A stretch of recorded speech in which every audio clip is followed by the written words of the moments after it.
Amis de la 3fois.samuelministretv.com, c'est le pasteur Trésor de la vérité libère. Vous savez, nous voulons que vous connaîtriez la vérité, enfin que vous soyez affranchis. C'est ce que recommande la Bible d'ailleurs.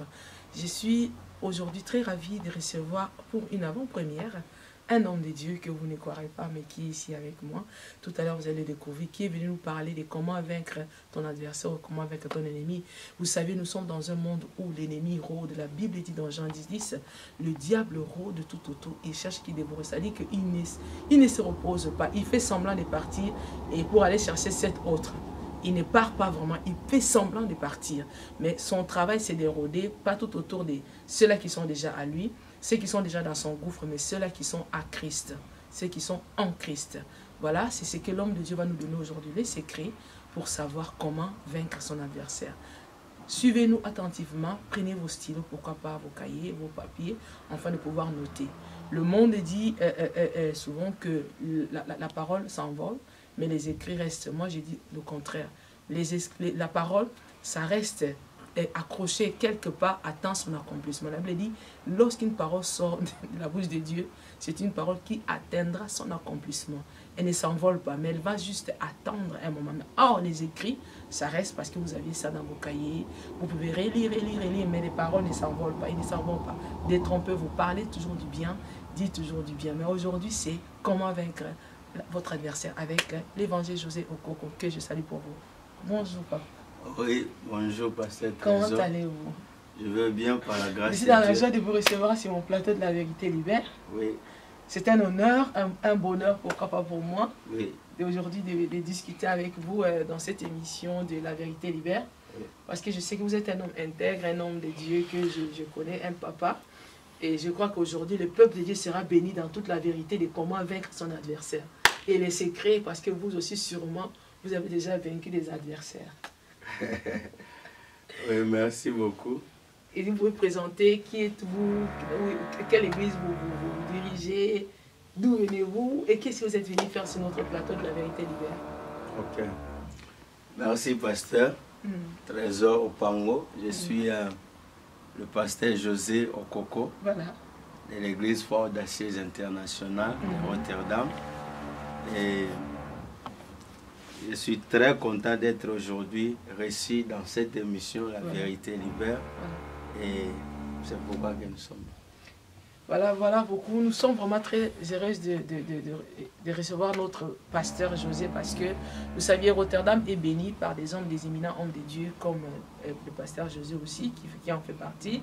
Depuis sur Rotterdam, quelque part, est protégé parce que la Bible dit que la bénédiction de tout un peuple dépend aussi de ceux-là qui dirigent. Donc ça veut dire que si eux ils sont à la brèche, parce que Dieu cherche qu'un seul, mais il est parmi ceux-là que Dieu a trouvé pour la brèche de Rotterdam. Donc vous êtes bénis des fois, il y a des choses que vous recevez dans votre vie, vous ne savez pas comment ça arrive. Vous appelez ça la chance. Or, il y a des hommes qui ne dorment pas, qui s'oublient des fois, qui laissent leurs enfants. Et voici un que je vous ai amené aujourd'hui, l'évangile José Okoko. Papa, oui. Comment vaincre son adversaire? Et pourquoi d'abord l'adversaire? D'où vient-il? Ok. Merci pour la question. J'ai amené ce terme parce que c'est Dieu qui m'a donné. Et nous savons que chacun de nous, dans sa vie, il a un défi à relever. Voilà. Pas seulement l'adversaire comme l'ennemi et le diable, mais nous avons des problèmes. Oui. Nous avons des situations difficiles. Nous avons le monde des ténèbres qui nous combat. Et Dieu avait voulu nous donner quelques stratégies pour que nous soyons capables de nous relever de là où nous étions, afin que nous puissions faire quelque chose.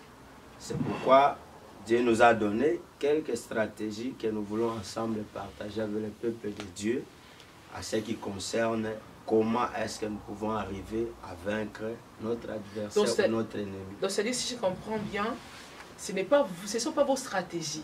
C'est les stratégies de Dieu que vous nous amenez pour le peuple de Dieu. Oui. Alors là, ils sont vraiment bénis. Et allez-y, dites-nous, quelles sont ces stratégies?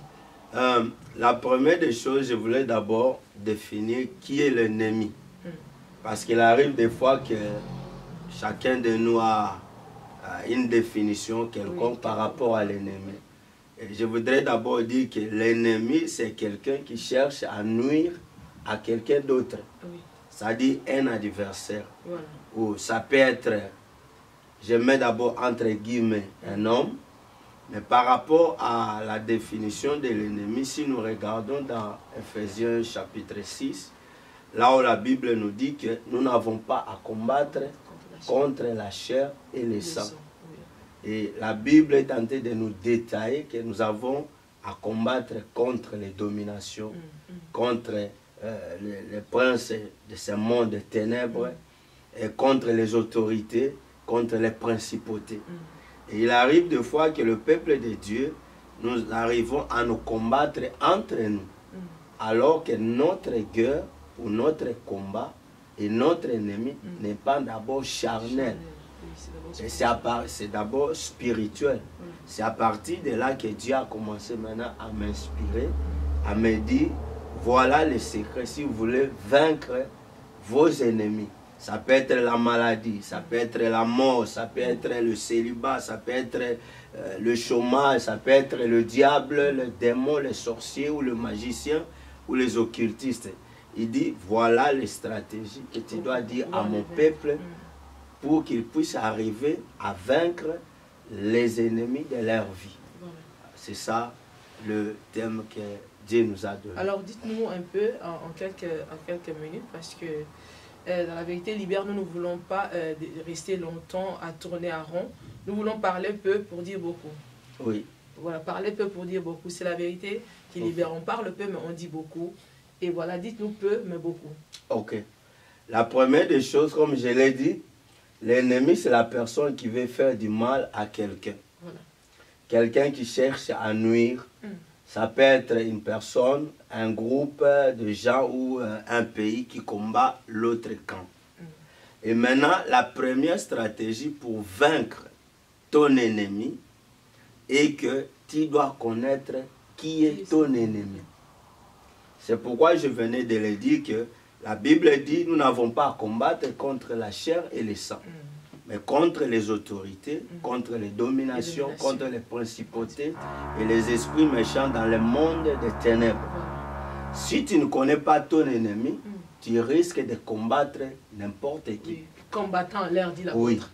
Voilà pourquoi Christ, quand il était en train de parler avec Pierre et les autres apôtres par rapport à sa mort et à sa résurrection, Pierre a dit non, advienne que pourra, tu ne peux pas mourir. Mais pendant que lui parlait, directement Christ avait détecté en lui que ce n'était pas Pierre. La voix était la voix de Pierre. La personne qui était devant Christ, c'était Pierre. Mais l'inspiration. La pensée. Oui. Et il a ajouté que tes pensées ne sont pas les pensées de Dieu, mais ce sont les pensées des hommes. Christ était capable de détecter directement qu'il y avait déjà une infiltration au travers Pierre. C'était le diable en personne qui s'adressait à Christ et ce n'était pas Pierre. Alors voilà pourquoi je voudrais nous dire qu'il arrive des fois qu'un pasteur combat un autre pasteur, un chrétien combat un autre chrétien, une église qui combat une autre église. Et Christ dit qu'un royaume qui est divisé contre lui-même ne peut pas subsister. Il parle du royaume, il ne parle pas d'un pays. Donc, quand on parle d'un royaume, il y a déjà un roi, il y a le premier ministre, il y a des parlementaires, il y a tout ce que nous connaissons. Or, quand il y a un roi, c'est-à-dire qu'il n'y aura pas de vote. Le roi reste plus que le président. Mais Christ dit, il y a un successeur. Oui. Et le Christ dit, un royaume qui est divisé contre lui-même ne peut pas subsister. Malgré la durée du mandat, malgré tout ce que le roi possède, mais il ne peut pas traîner, il ne peut pas continuer son mandat comme il le faut. Pourquoi? Parce qu'il y aura cette division qui va affaiblir son pouvoir. Sa descendance, oui. Il n'y aura plus de descendance. Et c'est pourquoi il est important que nous puissions connaître, identifier notre adversaire, connaître ses stratégies, connaître les armes qu'il est en train d'utiliser, connaître aussi les méthodes. Et c'est pourquoi vous allez voir dans le livre de 1 Samuel 17, le verset 45. David était capable de connaître qui était son adversaire, Goliath. Et si nous allons au verset 26, David connaissait déjà Goliath, il dit, quel est ce Philistin? Quel est cet incirconcis qui a insulté l'armée du Dieu vivant? Vous voyez, David connaissait déjà l'identité. Il savait que la personne qui était devant lui, c'était quelqu'un qui n'avait pas d'alliance avec Dieu. Donc, à partir de là, David savait déjà qu'il avait une victoire par rapport à son ennemi. Et il a ajouté au verset 45, il dit, toi tu avances contre moi avec la lance, avec l'épée et les javelots. Mais moi j'avance contre toi au nom de l'Éternel des armées, le Dieu d'Israël que tu as insulté. Donc David savait déjà que, il connaissait déjà que celui qui était devant lui, il connaissait son identité, il connaissait son armure, il connaissait ses stratégies. Et à partir de là, il était déjà capable de vaincre son ennemi. Voilà, sans vous couper, Pasteur José, vous avez dit tout à l'heure que Jésus a détecté en Pierre l'ennemi. Alors, est-ce qu'aujourd'hui, dites-nous la vérité, est-ce possible qu'un homme de Dieu, un pasteur ou un autre chrétien détecte l'ennemi dans quelqu'un et lui dire ça en face? Cela ne créera pas de problème à l'église? Il est possible. Ou bien ferez-vous cela si vous détectez? Il y a plusieurs façons d'utiliser. Quand je détecte par exemple qu'il y a une infiltration, le Saint-Esprit nous donne toujours la sagesse, la manière d'agir. Je donne un exemple. Le prophète Nathan savait déjà que David avait commis un péché. Et maintenant, qu'est-ce qu'il a fait? Il n'est pas allé directement commencer à dire à David, voilà, tu es tombé dans l'adultère, regardez ça, ça, ça. Mais le Saint-Esprit lui avait donné la sagesse et le prophète Nathan est allé, il a commencé à parler à David comme une parabole. Mais ma question c'est vraiment celle-ci. Est-ce que c'est possible aujourd'hui? Parce que là, vous avez dit, le Saint-Esprit donne une sagesse, une manière, une inspiration. Nous avons vu Jean-Baptiste qui avait connu l'erreur d'un roi, il a dit en face, qui lui a créé tout ce que nous savons. Mais aujourd'hui, dans l'Église aujourd'hui, la stratégie de Jésus, la manière dont Jésus a fait, est-ce que quelqu'un vraiment peut l'appliquer aujourd'hui? Ou bien vous pouvez l'appliquer si c'est le Saint-Esprit qui vous dirait de le faire? À moins que j'aie la permission du Saint-Esprit. Parce que nous sommes conduits par l'Esprit de Dieu. Si le Saint-Esprit te donne un message, il te dit, dis-le, tu peux le dire. Mais s'il ne te donne pas l'opportunité ou la permission de donner le message, il faut l'écouter. Parce que tout message n'est pas donné. Il y a des messages d'avertissement. Il y a d'autres messages que Dieu donne juste pour que tu puisses commencer à prier pour la personne. Et il y a des messages auxquels Dieu te dit, va raconter la personne, dis-lui. Nous voyons l'exemple d'Ézéchias, ainsi que le prophète. Oui, le prophète Isaïe est allé. Il lui a dit, prépare ta maison, avertis la maison parce que tu vas mourir. Il a exécuté cela. Et tout dépend du Saint-Esprit. Si tu donnes la permission de dire, tu peux dire. Mais si tu dis, ne dis pas, ne dis pas. Voilà, merci. Et nous voulons continuer les stratégies de comment vaincre son adversaire. Oui.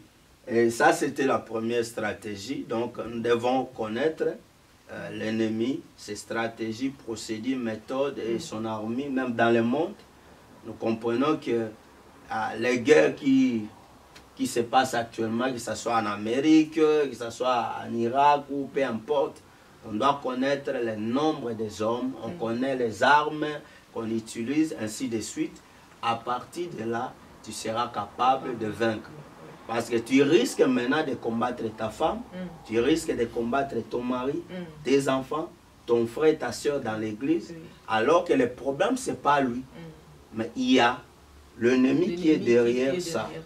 Et voilà pourquoi dans nos églises, dans notre société, dans nos nations, nous sommes en train de nous affaiblir beaucoup Parce que nous combattons la personne qu'il ne fallait pas combattre. Voilà, la guerre peut être facile si elle est dehors. Mais si cela arrive au niveau de la maison, il devient maintenant difficile. Voilà. C'est comme deux boxeurs qui sont dans les rings. Il y a un arbitre. Et un boxeur, tellement qu'il a encaissé beaucoup de coups, maintenant il confond même l'arbitre et commence aussi à donner des coups à l'arbitre. Voyez-vous, à ce moment-là, ce n'est plus les combats de boxe, ça devient peut-être ce que nous voyons dans les catchs. Vous voyez ça? Et alors, c'est pourquoi Dieu nous a dit que si nous voulons vraiment combattre et vaincre notre ennemi, nous devons l'identifier, nous devons le connaître et à partir de là, nous pouvons avoir la victoire.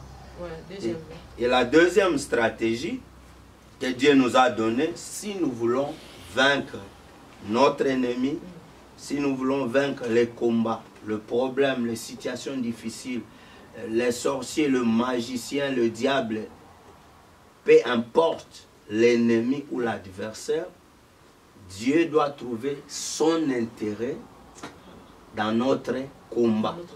Voilà. Parce que si Dieu ne trouve pas son intérêt, à ce moment-là, il sera difficile d'intervenir. Parce que le monde dans lequel nous appartenons maintenant, c'est un monde d'intérêt. Voilà. Et même si nous voyons que Dieu par rapport à nous, la Bible dit, car Dieu a tant aimé le monde. Et Dieu a fait quoi? Il a donné son Fils unique afin que quiconque croit en lui ne périsse point, mais qu'il ait la vie éternelle. Voilà.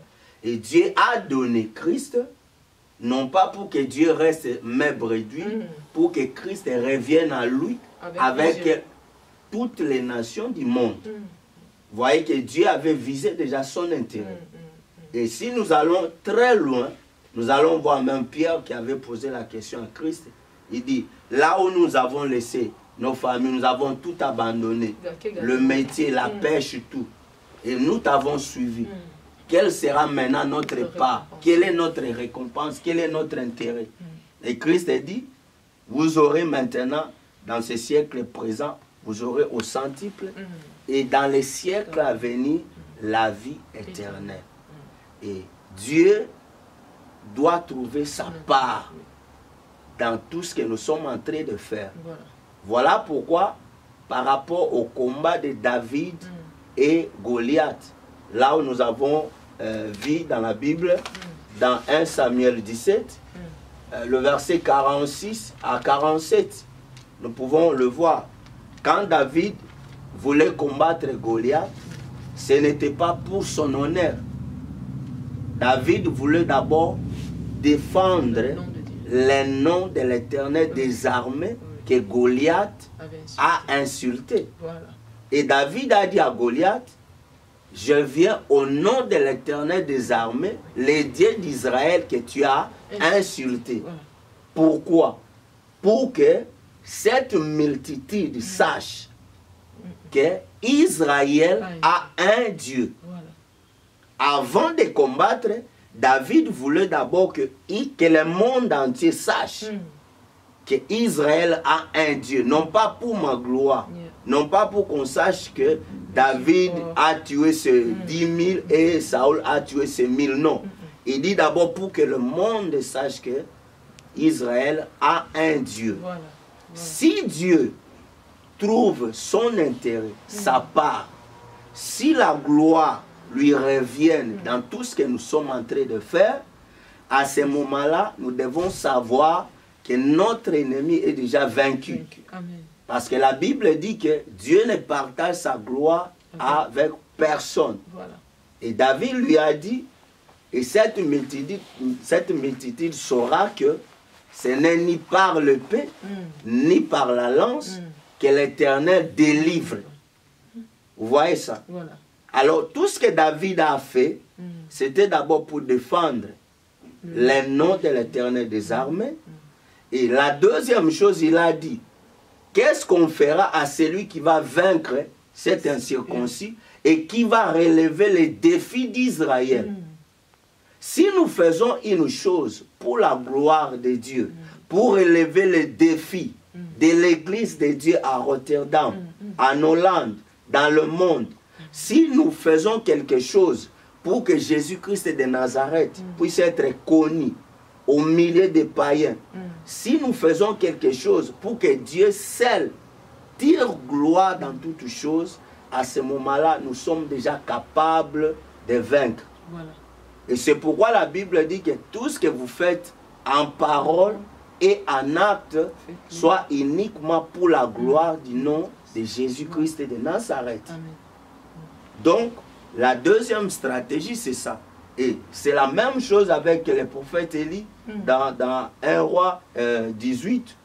Il a dit, le verset 36 à 37, quand Élie voulait défendre maintenant, avoir la victoire avec le peuple de Dieu, devant les prophètes de Baal et le prophète d'Astarté, il a dit, Éternel Dieu d'Israël, que l'on sache aujourd'hui que c'est toi qui es Dieu.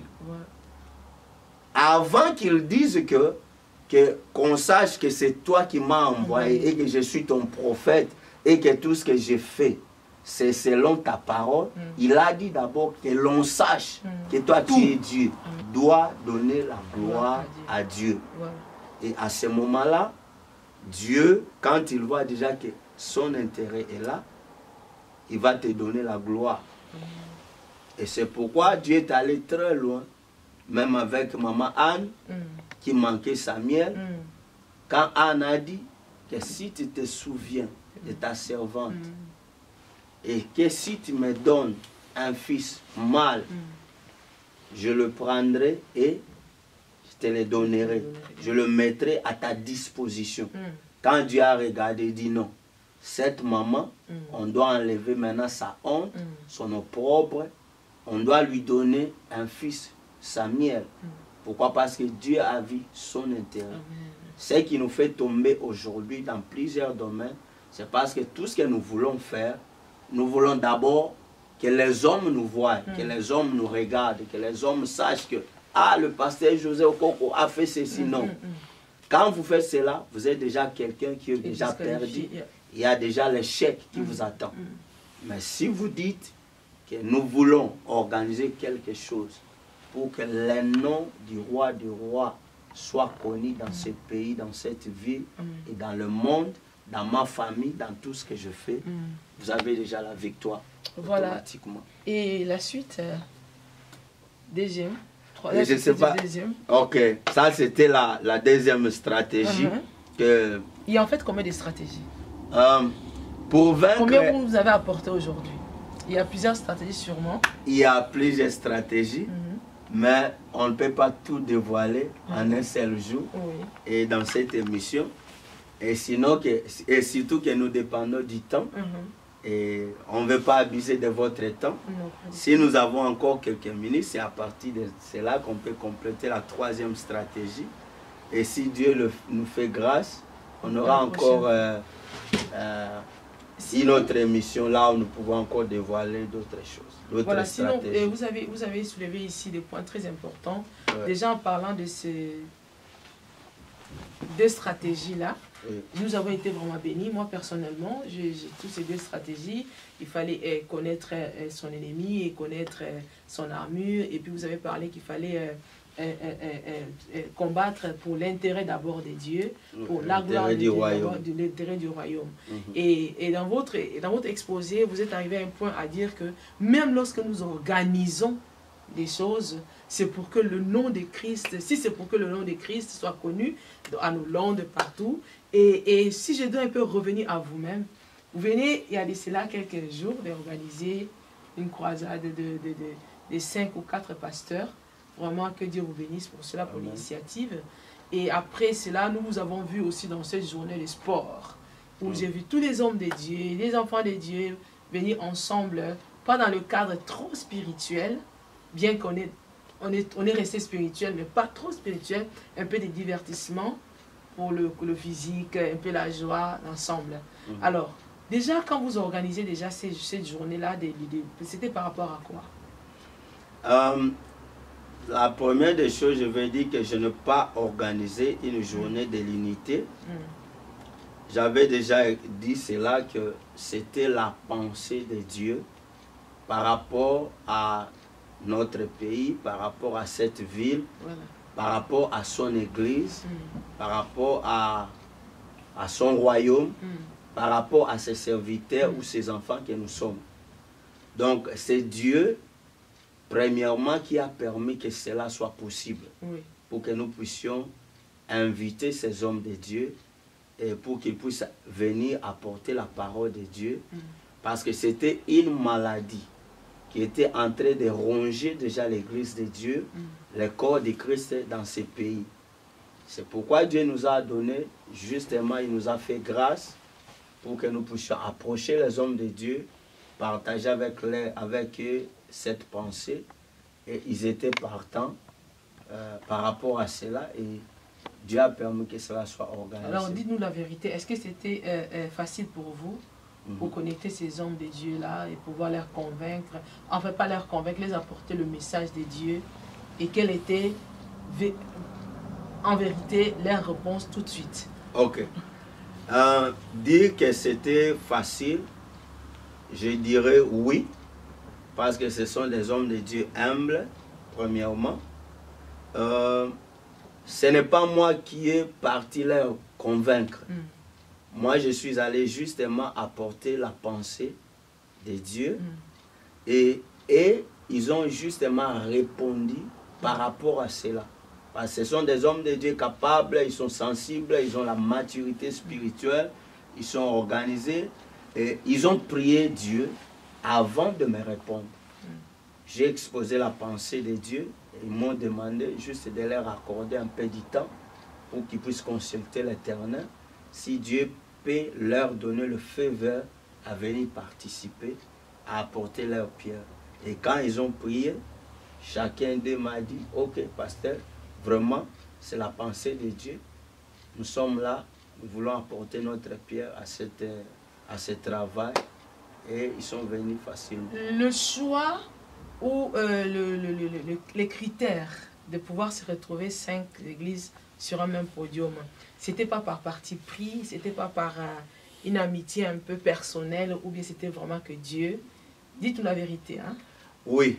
Que Dieu qui a pointé celui-ci, celui-là. La vérité, moi je n'ai pas fait de choix. Et par rapport au choix, si ce n'est que moi qui allais faire le choix, peut-être j'allais tomber à côté. Voilà. Parce que par rapport aux hommes, nous regardons parfois ce qui frappe les yeux, comme dit la Bible, mais l'Éternel regarde au cœur. Voilà. Et si c'était les questions de choix, le travail n'allait pas réussir. Nous allons très loin dans l'histoire de Jephthé. Ses frères l'ont rejeté. Pourquoi? C'est par rapport à son origine, par rapport à son background, tout ce que nous connaissons. Et à partir de là, ils l'ont mis de côté. Alors que c'est lui qui avait la victoire de toute une nation. Par rapport au choix, c'était Dieu lui-même qui a mis ses serviteurs sur la liste. Et on n'a pas rejeté tout le monde. Et ce n'est pas ceux qui sont venus qui sont plus meilleurs que les autres. C'est juste la grâce de Dieu. C'est Dieu lui-même qui est le vrai sélectionneur. Mais l'évangéliste, écoutez, oui. Ce n'est pas une première en Hollande qu'on voit une croisade de l'unité, où on prône unité, unité, unité, unité. Quelles sont cette fois-ci, dites-nous la vérité, quelles sont cette fois-ci vos stratégies? Parce que ici nous voulons parler des stratégies. Quelles sont cette fois-ci vos stratégies pour vaincre cette fois-ci l'ennemi qui fait tomber l'unité à Rotterdam en Hollande et entre les hommes de Dieu? Ok. La stratégie pour faire tomber ce qui nous divise ici en Hollande, je crois même ce que nous avions donné ici. La première stratégie, premièrement, d'abord nous devons connaître qui est notre ennemi. Comment vous allez le faire, puisqu'il s'agit de rassembler des églises différentes? Oui, comment est-ce que nous allons le faire? Nous avons Dieu, nous avons le Saint-Esprit, nous avons les dons de discernement. Nous savons détecter qui est notre ennemi. Ça, c'est dans un domaine spirituel. Oui. Quelle est l'organisation? Parce que spirituellement, Dieu lui-même, comme vous venez de dire, il va aider, il va mettre la main. Mais votre responsabilité, quelles sont les stratégies, humainement parlant, stratégies par rapport à l'organisation? Ok. Ce sera annuaire, mensuel, Ok. Par rapport à la pensée, trimestriel? par rapport à la pensée que Dieu nous a donnée jusque-là, c'est un programme qui sera organisé une fois par année. Jusqu'à présent, Dieu nous a donné cette pensée d'organiser cette rencontre une fois par année, réunir les hommes de Dieu, de toutes tendances confondues. C'est là que Dieu permettra qu'ils soient disponibles à ce travail, parce que nous sommes en train d'associer tout le monde. On n'a pas dit tel ou tel, mais tout celui qui est disponible, oui, que le nom de Dieu. Oui, pour que le nom de Dieu puisse être élevé. Et nous ne voulons pas travailler dans la discrimination. Nous ne voulons pas dire comme Pierre, voilà, appeler ce qui est impur, ce qui est pur, impur, ou ce qui est pur, souillé. Non. Nous voulons être avec tout le monde, travailler avec tout le monde, pour que nous ne puissions plus être faibles. Au fur et à mesure que nous nous divisons, nous sommes en train de nous affaiblir nous-mêmes. Alors, les stratégies jusque-là que Dieu nous a données, c'est d'associer tout le monde. Et le programme sera annuel, une fois par an, jusque-là. À moins que Dieu nous donne une autre pensée, s'il veut que nous puissions ajouter trimestriel ou quoi, nous allons nous soumettre à la voie du Saint-Esprit. Si je vous comprends bien, penserez-vous à organiser, à une organisation aussi par rapport au programme, un organigramme? Ça commence où? Ça qui fait quoi? Comment vous allez vous en sortir? Je voudrais d'abord expliquer aussi la chose. Ce n'est pas une plateforme. Nous ne voulons pas former aussi, je ne sais pas quoi, ou un regroupement. Mais jusque-là, c'est justement l'unité, le travail de la ville. C'est-à-dire, Dieu nous a donné la pensée que nous puissions nous rassembler, nous tous, pour que nous puissions travailler afin que nous puissions devenir encore forts. Si nous regardons même dans le monde l'exemple de l'Union européenne avec Brexit, vous voyez ce qui est arrivé. La Grande-Bretagne est sortie de l'Union européenne. Et nous voyons que la livre sterling, c'est la monnaie la plus forte du monde. Mais si vous regardez, elle est en train de dégringoler. Vous voyez ça? Mais le Britannique ne savait pas. Et il croyait qu'ils étaient des super. Mais au moment où ils sont sortis, déjà, ils se sont détachés.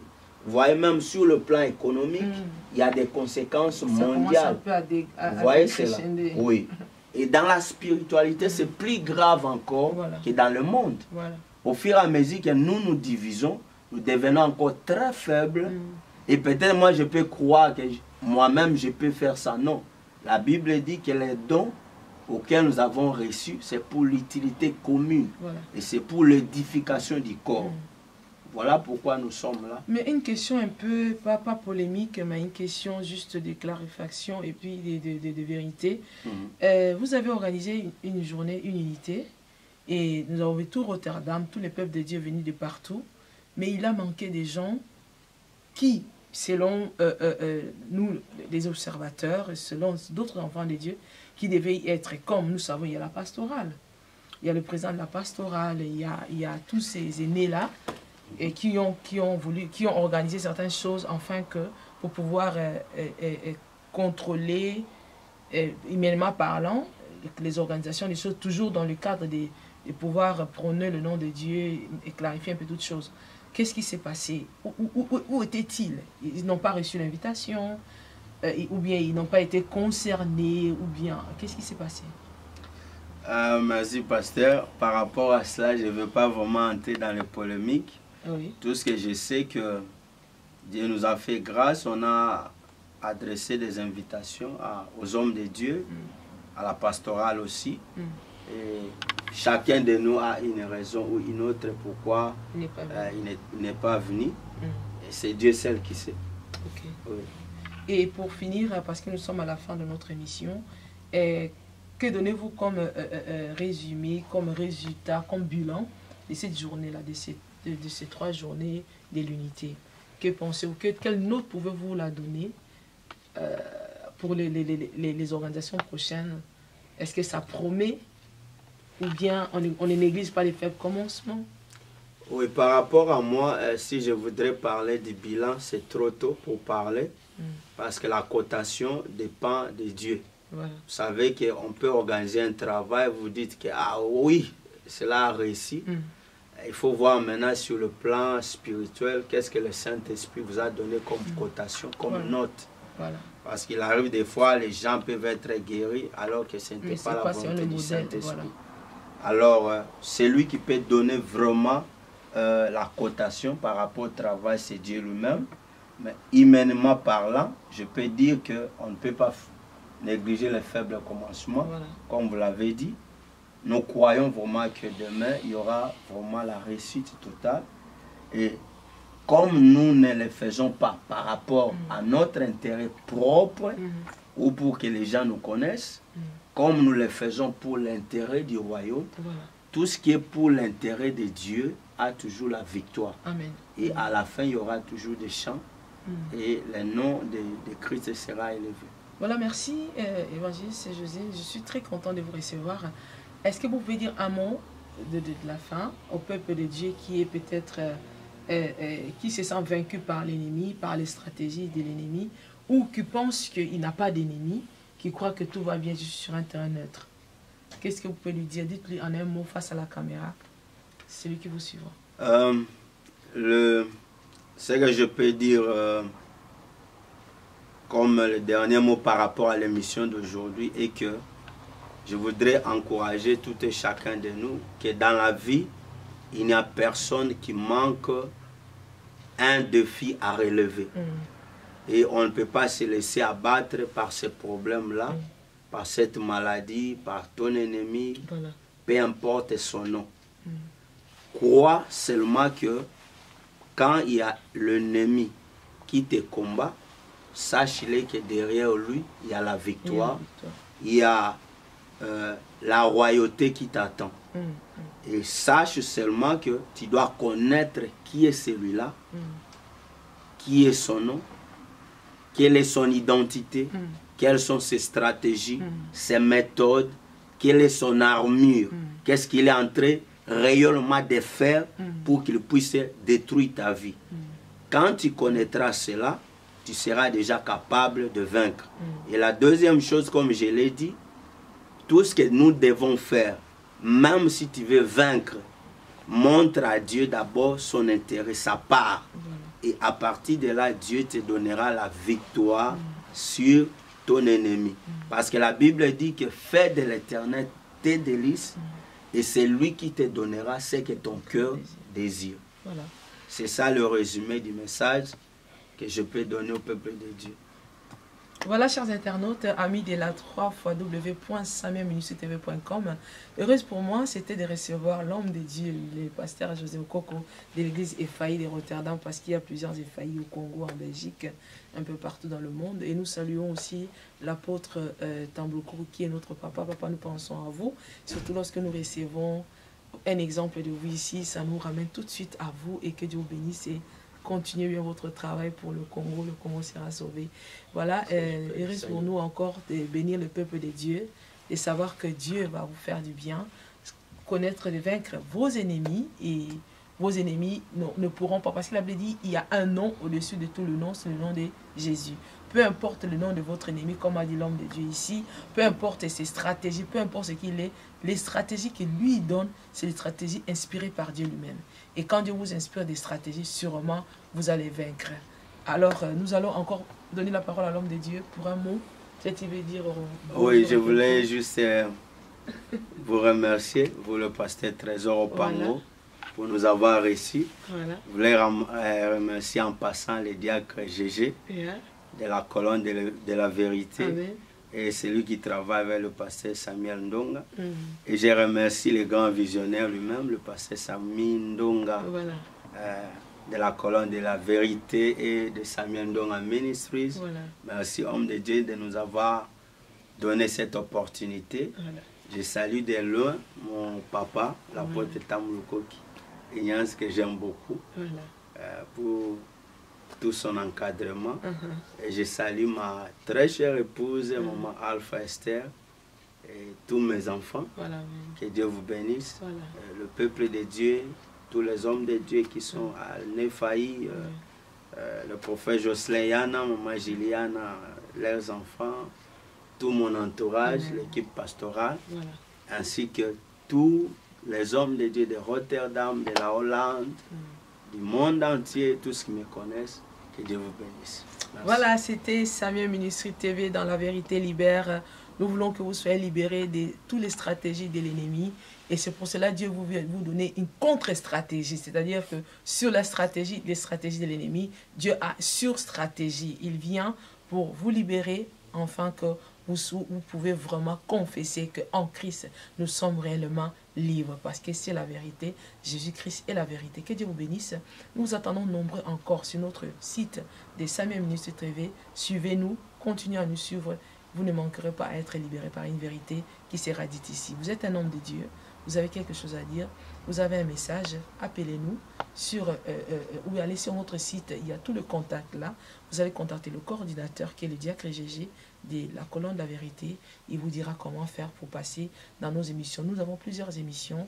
Nous avons La Vérité Libère, nous avons La Femme Intelligente, nous avons nos enfants comme des flèches.